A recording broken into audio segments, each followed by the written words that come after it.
Hope you like your metal super heavy and weird. Welcome, metalheads. I'm the host of Heavy Metal Philosophy and writer for Metal Digest, John Barbas. Make sure you stick around to the end of the episode for this week's album art of the week. It's the weekend. That means we got new metal albums to listen to, and I'm bringing you my 5 favorite. But before we do the top 5, let's talk about some of the major label releases that just dropped on us. Longtime subscribers will already know that one of my favorite new death metal bands is Rivers of Nile, and they just dropped an instrumental version of their legendary record, Where Owls Know My Name. That's right, no vocals, just guitars, bass, and drums, and saxophone. Might be time to do a Rivers of Nile cover. And speaking of long-time subscribers, really long-time subscribers will remember that one of the first bands that I interviewed on the podcast was 96 Bitter Beings. Darren Miller, formerly of CKY, told me during that podcast that he wanted to re-record all of those old CKY songs so that he could reclaim them as his songs under the 96 Bitter Beings name. Well, they just dropped a new record called Return to Hellview, and he did exactly that. Darren was not kidding. And the cool thing is, you old CKY fans, you will be happy to hear that he stayed true to the old sound. Yeah, it sounds a little bit better, it's mixed a little bit better and recorded a little bit better, but the soul of all those songs is still there. And lastly, before we do the top 5, there's a new record from the legends of desert rock, Fu Manchu. They've got a new album called Return to Tomorrow. I got my hands on this one early. Y'all know what that means. My written review's already published in Metal Digest. Links in the description for all my writings. And basically what I said about this one is it's got all the groove of Black Sabbath with the machismo of Monster Magnet, and then their own brand of weird and quirky alien stoner metal. Really enjoyed this one. Check it out. Now let's do the top 5. Coming in at number 5, Sabir with Undergang. Not sure if I pronounced Sabir correctly. Text is on the screen just in case.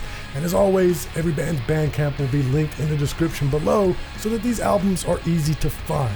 This is post-hardcore / post-metal out of Norway. And I love the unique riffs here. They're angry riffs and they're sludgy riffs.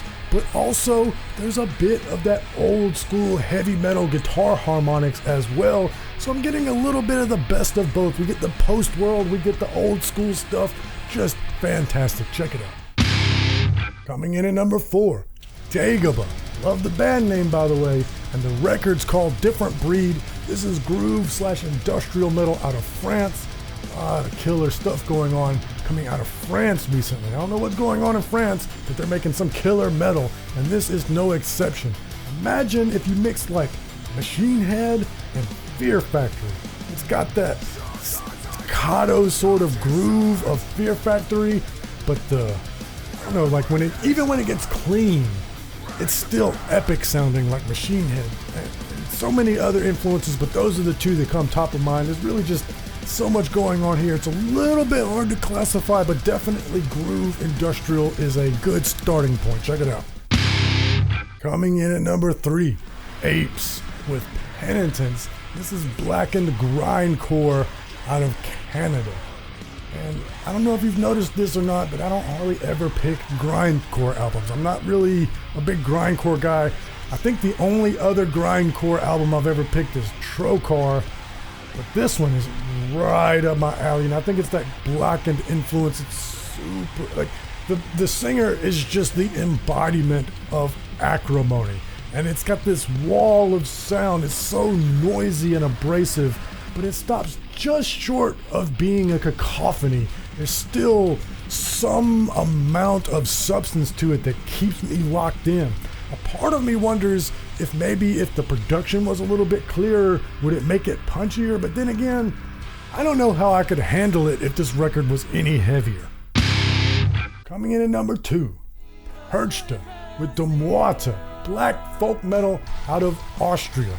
And I love this one because a lot of times when you've got black folk metal, it's really some folk instruments like a fiddle or something, and then tremolo picking underneath. It's not really blended too well to me. They seem separate. This one is blended super well. To me, this sounds like alpine village music, but with hints of evil, like maybe the village wise women are helping ferry lost souls to the next better plane. I'm not so sure what's going on, but it sounds so cool and magical, like I'm being taken to some forest up in the mountains.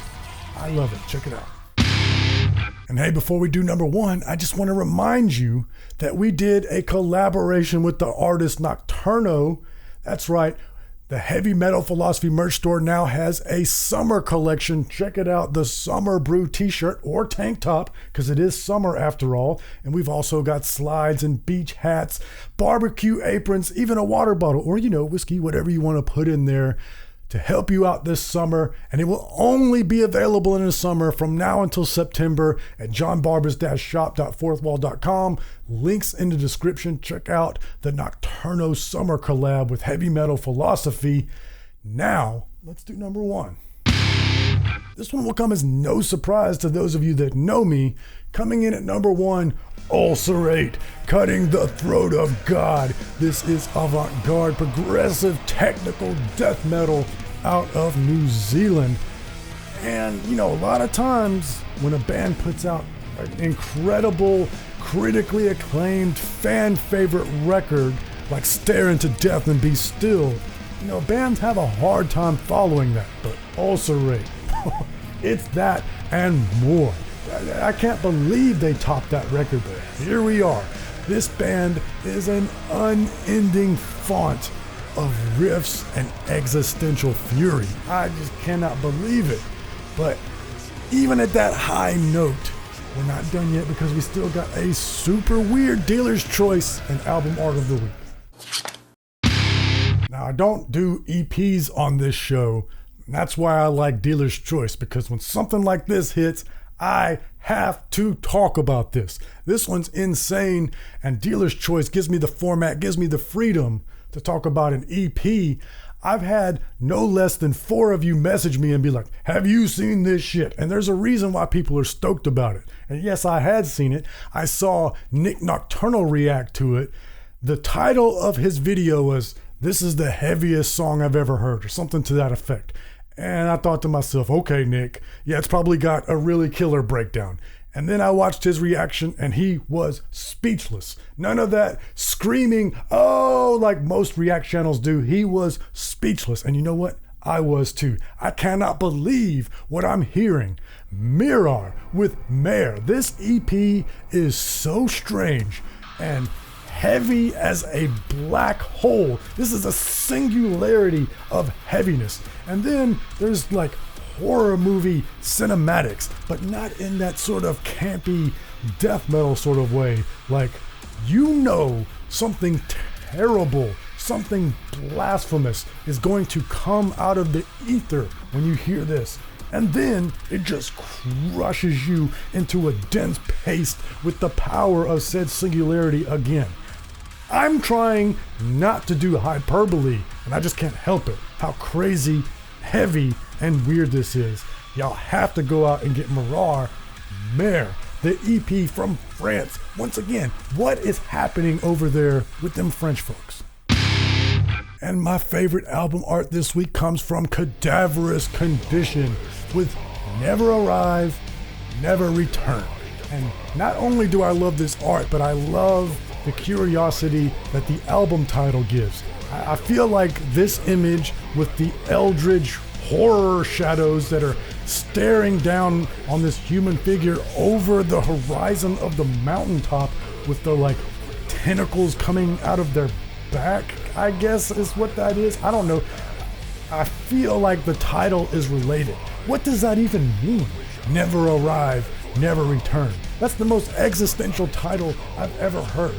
And that's why the combination of this album title and this album art is just making me go, I have to know what this is. So, of course, I gave it a listen. Neo-folk death metal. Yeah, really cool stuff here. Strange subject matter, strange album art. And speaking of strange observations, I came up with a theory that unifies what makes in common Metallica fans and Star Wars fans. And I really think it all has to do with which album or which movie you entered that fandom in. If you want to hear that theory, just click right here to catch this week's podcast. But most importantly, read philosophy, listen to metal. I love you.